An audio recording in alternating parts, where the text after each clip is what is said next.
Section 5. The Thought Factor in Achievement. All that a man achieves and all that he fails to achieve is the direct result of his own thoughts. In a justly ordered universe, where loss of equipoise would mean total destruction, individual responsibility must be absolute. A man's weakness and strength, purity and impurity, are his own and not another man's. They are brought about by himself and not by another, and they can only be altered by himself, never by another. His condition is also his own and not another man's. His suffering and his happiness are evolved from within. As he thinks, so he is.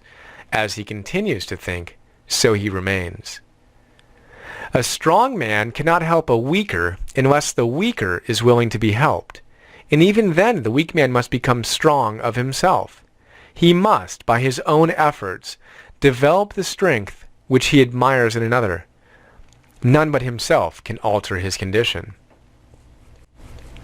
It has been usual for men to think and to say, many men are slaves because one is an oppressor. Let us hate the oppressor.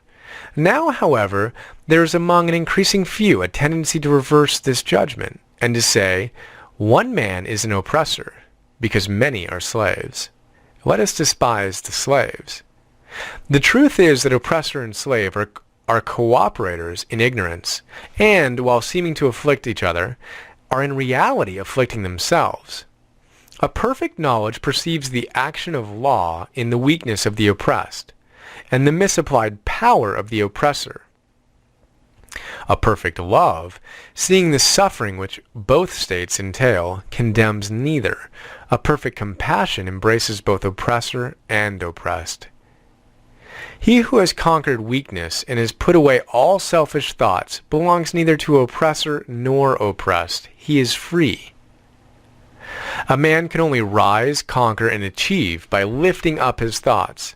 He can only remain weak and abject and miserable by refusing to lift up his thoughts. Before a man can achieve anything, even in worldly things, he must lift his thoughts above slavish animal indulgence. He may not, in order to succeed, give up all animality and selfishness by any means, but a portion of it must, at least, be sacrificed. A man whose first thought is bestial indulgence could neither think clearly nor plan methodically. He could not find and develop his latent resources, and would fail in any undertaking. Not having commenced manfully to control his thoughts, he is not in a position to control affairs and to adopt serious responsibilities. He is not fit to act independently and stand alone, but he is limited only by the thoughts which he chooses. There can be no progress, no achievement without sacrifice. A man's worldly success will be in the measure that he sacrifices his confused animal thoughts and fixes his mind on the development of his plans and the strengthening of his resolution and self-reliance. And the higher he lifts his thoughts, the more manly, upright, and righteous he becomes. The greater will be his success, the more blessed and enduring will be his achievements. The universe does not favor the greedy, the dishonest, the vicious, although on the mere surface it may sometimes appear to do so. It helps the honest, the magnanimous, the virtuous. All the great teachers of the ages have declared this in varying forms, and to prove and know it, a man has but to persist in making himself more and more virtuous by lifting up his thoughts.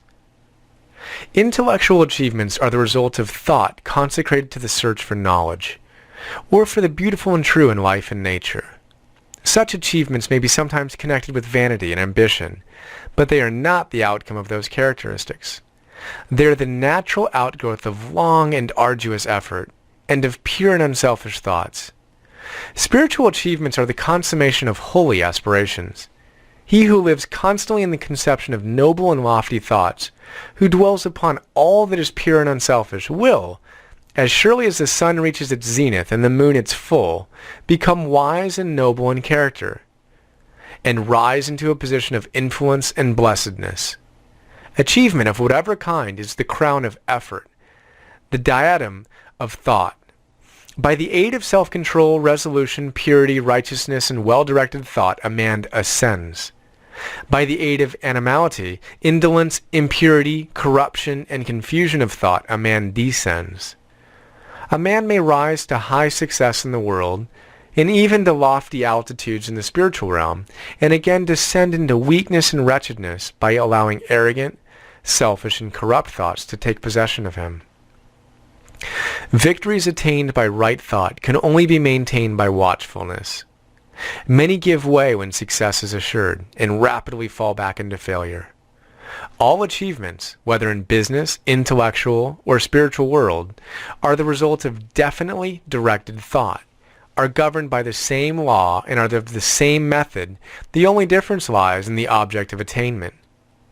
He who would accomplish little must sacrifice little. He who would achieve great must sacrifice much. He who would attain highly must sacrifice greatly.